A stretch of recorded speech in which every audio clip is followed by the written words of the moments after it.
开始来关心的是伫个新北市中和这个车祸的事件。你看，现在的弄甲这么严重呢？这是一个80岁的老先生，骑奥多麦打开始尔，煞从向前冲去弄到路边，连续停8台奥多麦拢去弄落倒啊！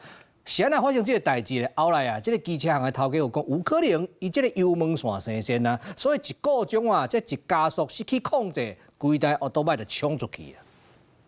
中央卡人来客气，严格外面的前向道向一个起司，机车向失控跳高链，差伫路边奥多麦拢互弄倒，起司落尾规个人劈伫涂骹，连机车也摔出去。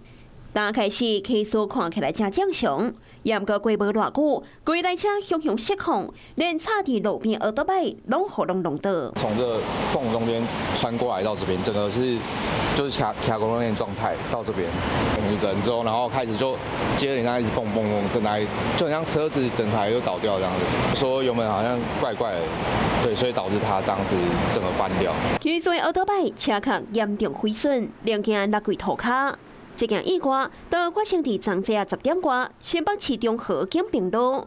当时80岁欧杰桑往新店要返去厝，车向失控，连续弄到8台奥多麦。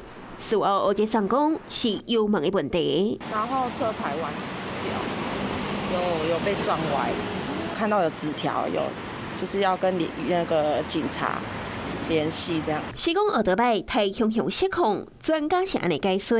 如果真的卡住，他就冲了。